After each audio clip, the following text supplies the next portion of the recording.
తెలంగాణపై మోంథా తుఫాను ప్రభావం చూపించనుంది.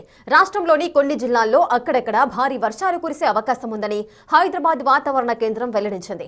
రేపు ఎల్లుండి తెలంగాణలోని పలు జిల్లాల్లో భారీ నుంచి అతి భారీ వర్షాలు కురిసే అవకాశం ఉందని హెచ్చరించింది. నేడు తుఫానుగా బలపడనున్న తీవ్ర వాయుగుండం రేపు మరింత బలపడి తీవ్ర తుఫానుగా మారే అవకాశం కనిపిస్తోంది.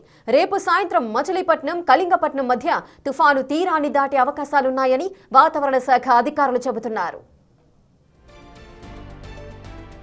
రేపు జయశంకర్, భూపాలపల్లి, ములుగు, భద్రాద్రి కొత్తగూడెం, మహబూబాబాద్ జిల్లాలకు రెడ్ అలర్ట్ జారీ చేశారు.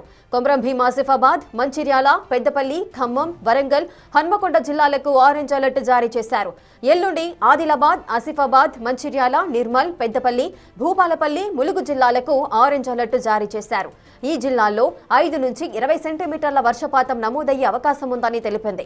వాతావరణ శాఖ హెచ్చరికల నేపథ్యంలో రాష్ట్ర ప్రభుత్వం అప్రమత్తమైంది. రెడ్ అలర్ట్ జారీ చేసిన జిల్లాల్లో అధికార యంత్రాంగం అప్రమత్తంగా ఉండాలని ప్రభుత్వం ఆదేశాలు జారీ చేసింది. అవసరమైన చర్యలు చేపట్టేందుకు సిద్ధంగా ఉండాలని తెలిపింది. లోతట్టు ప్రాంతాల ప్రజలను అప్రమత్తం చేయాలని, అవసరమైతే పునరావాస కేంద్రాలకు తరలించాలని ఆదేశించింది.